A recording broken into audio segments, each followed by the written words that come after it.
ខ្ញុំមានឈ្មោះថាចិត្តស្មោះគឺជាបរិះមិនអស់សង្ឃឹមចូលចិត្តធ្វើឲ្យគ្រប់គ្នាញញឹមពេលនៅក្បែរខ្ញុំនិយាយពីរឿងរ៉ាវស្នេហាខ្ញុំមិនដែលធ្លាប់ជុំក៏ប៉ុន្តែ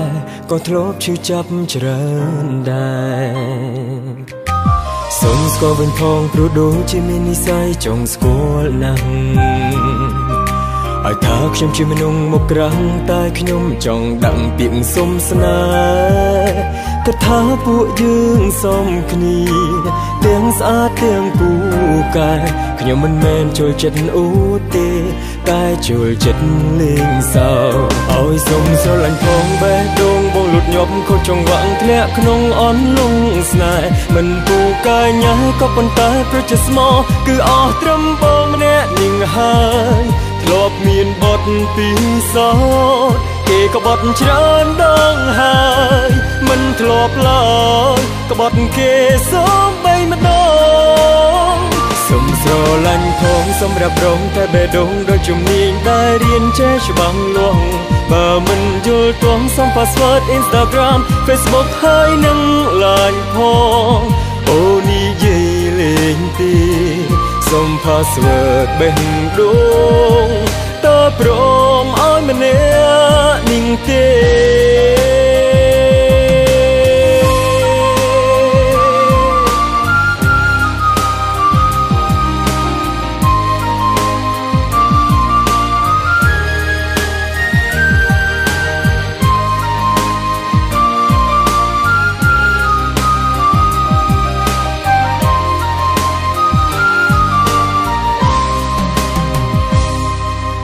សុំស្គាល់វិញផងព្រោះដូចជាមាននិស្ស័យចង់ស្គាល់ណាស់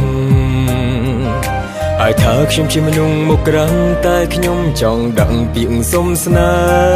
ហ៍ក៏ថាពួកយើងសមគ្នាទាំងស្អាតទាំងពូកែខ្ញុំមិនមែនចូលចិត្តអូទេ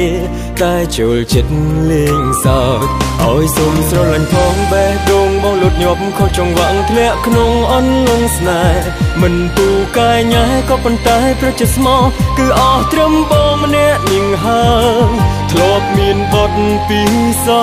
តគេក៏បត់ច្រើនដងហើយមិនធ្លាប់ឡើយក៏បត់គេសូមបីម្ដង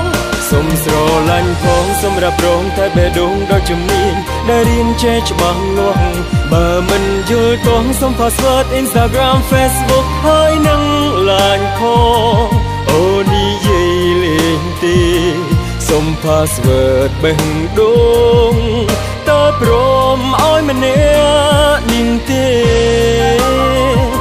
ឲ្យសុំស្រឡាញ់ផងបេះដូងបងលូតញាប់ខូចចង្វាក់ធ្លាក់ក្នុងអន្លង់ស្នេហ៍មិនពូកែញ៉ាក៏ប៉ុន្តែប្រជិស្មោគឺអស់ត្រឹមបងម្នាក់នឹងហើយធ្លាប់មានបទពីសោតគេក៏បត់ច្រើនដងហើយមិនធ្លាប់ឡើយក៏បត់គេសូមបីម្ដងសុំស្រឡាញ់ផងសម្រាប់រងតែបេះដូងដ៏ជំនាញដែលរៀនចេះច្បាស់លាស់បើមិនយល់ទាស់សុំ password Instagram Facebook ហើយនឹង LINE ផងអូនិយាយលេងទេសុំ password បេះដូងតើព្រមឲ្យម្នាក់នឹងទេ